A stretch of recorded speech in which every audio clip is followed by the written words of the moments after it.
हमारी बचपन की घटना मैं आपको बताऊं। मैं और जिनेश मुनि दोनों पारमार्थिक शिक्षण संस्था में रहे थे। उस समय वैसे कल्याणमल जी भी थे, बरड़िया जी, भैरूलाल जी बरड़िया, वे हमारे संरक्षक थे।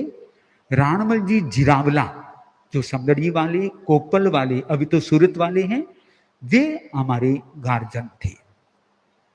तो उन दिनों हमारी दीक्षा का जो क्रम चल रहा था, दुविधा में पड़े हुए थे हम कि दीक्षा मुनिश्री जीवनमल जी स्वामी के पास में होगी या गुरुदेव के पास में होगी, क्योंकि हमको तैयार करने वाले हमारी उपकारी मुनिश्री जीवनमल जी स्वामी थे। मुल्तानमल जी जो संघ से अलग हो गए, उनका भी अच्छा प्रयास रहा। तो ये दुविधा चल रही थी। तो हम संस्था में भर्ती थे।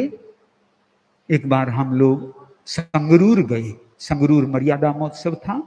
तो मैं जिनेश मुनि दोनों, दिनेश देवेंद्र, उस समय देवेंद्र था उनका नाम, दोनों गुरुदेव तुलसी के पास बैठे थे।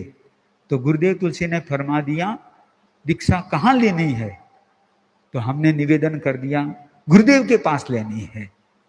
तो गुरुदेव ने फरमाया कि ऐसे थोड़ी लेंगे दीक्षा, यहाँ पर हम थोड़ी ऐसे दीक्षा देंगे, तुम लोग पक्का रहोगे तो यहाँ दीक्षा होगी, नहीं तो दीक्षा तो और भी कहीं हो सकती है। हमने कहा नहीं, हम तो पक्के हैं, दीक्षा यहीं लेंगे।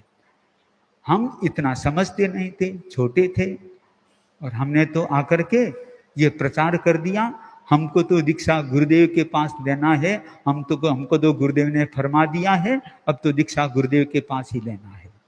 ये बात पहुंचती पहुंचती पहुंच गई राणमल जी जिरावला के पास में, और सायं अरहत वंदना हो रही थी।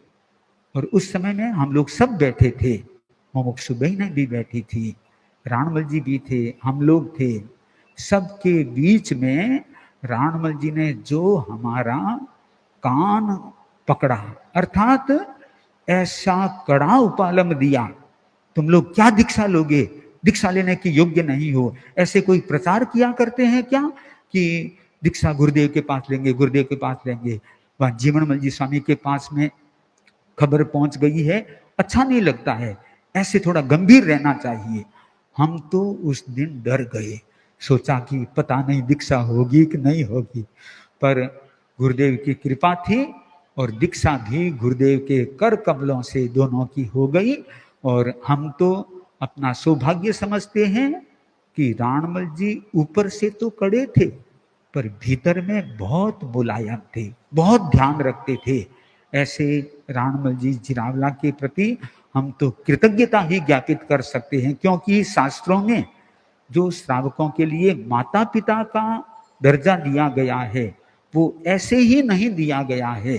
तो वे हमारे एक दृष्टि से माता पिता के तुल्य थे।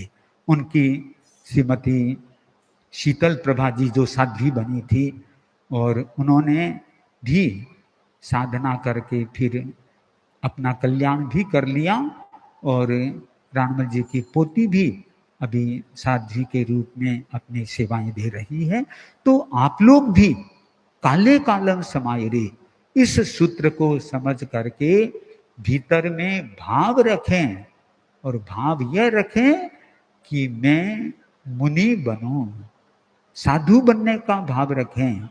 और जब तक साधु नहीं बनूं, तब तक मैं समय का सदुपयोग करता चला जाऊं।